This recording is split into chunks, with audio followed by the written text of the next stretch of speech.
আপনার জীবনে কি হঠাৎ করে দুর্ভাগ্য নেমে এসেছে? ব্যবসা মন্দা যাচ্ছে, চাকরি সমস্যায় জর্জরিত, সম্পর্কের টানাপোড়েন, এসব কি শনিদেবের দৃষ্টির কারণে? বহু যুগ ধরে শনিদেব সম্পর্কে এ কথাই প্রচলিত আছে, যার উপর শনির দৃষ্টি পড়ে তার জীবন দুর্বিষহ হয়ে ওঠে। কিন্তু আসল সত্যটা কি?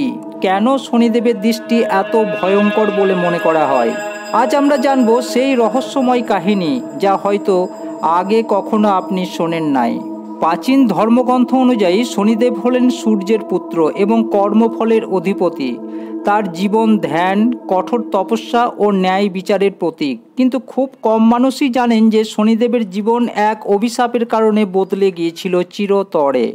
বিবাহের পর শনিদেবের স্ত্রী দামিনী চেয়েছিলেন স্বামী সংসার নিয়ে সুখী হতে।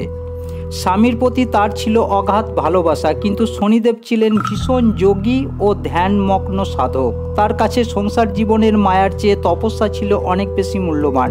একদিন দামিনী স্বামীকে কাছে ডাকলেন। তিনি বললেন, স্বামী, আমি তোমার সেবা করে ধন্য, কিন্তু আমারও কিছু ইচ্ছা আছে। আমি চাই আমার একটা সন্তান হোক। কিন্তু শনিদেব ছিলেন গভীর ধ্যানে, যেন কিছু শুনতেই পাননি। কয়েকবার ডাকাডাকি করার পরও শনিদেবের কোনো প্রতিক্রিয়া না দেখে দামিনীর ধৈর্য শেষ হয়ে যায়।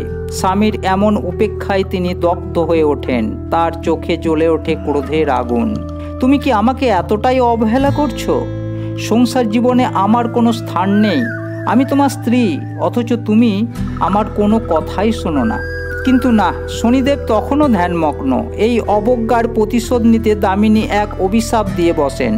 শোনো, যেহেতু তুমি সংসার জীবনের দিকে চেয়েও দেখলে না, তাই আজ থেকে তোমার দৃষ্টি হবে অভিশপ্ত। তুমি যার দিকে তাকাবে তার জীবন হয়ে উঠবে দুর্বিষহ। তার উপর নেমে আসবে দুর্ভাগ্যের কালো ছায়া। দামিনীর কণ্ঠে যেন বজ্র নিনাদ বাজল। চারপাশে ঝড় বয়ে গেল, আকাশ কালো হয়ে উঠল মেঘে। অন্য কেউ হলে হয়তো রেগে যেতেন, কিন্তু শনিদেব ছিলেন ধ্যানী ও সংযমী। তিনি স্ত্রীর অভিশাপ মেনে নিলেন।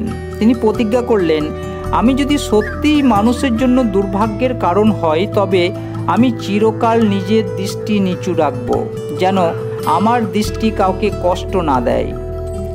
এভাবে শনিদেব তার দৃষ্টি চিরতরে নিচু করে রাখলেন। ফলে আজও বলা হয়, শনিদেব সোজাসুজি কারো দিকে তাকান না। যখনই শনির সাড়ে সাতি বা শনির দৃষ্টি কারোর জীবনে পড়ে, তখন আসলে তা তার কর্মফলের প্রতিফলন।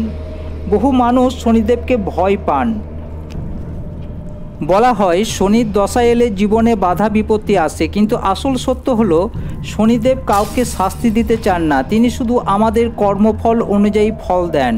আপনি যদি অন্যায় অসৎ কাজ করেন, তবে শনিদেব আপনাকে কঠিন পরীক্ষার মুখোমুখি করবেন। আর যদি সৎ ও ন্যায় পথে থাকেন, তবে শনিদেব আপনাকে আশীর্বাদ করবেন।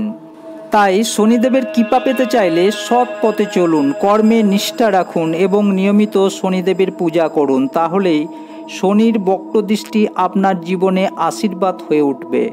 আপনি কি শনিদেবের এই রহস্য জানতেন? শনিদেবের প্রতি আপনার কি বিশ্বাস? কমেন্টে লিখে জানাবেন।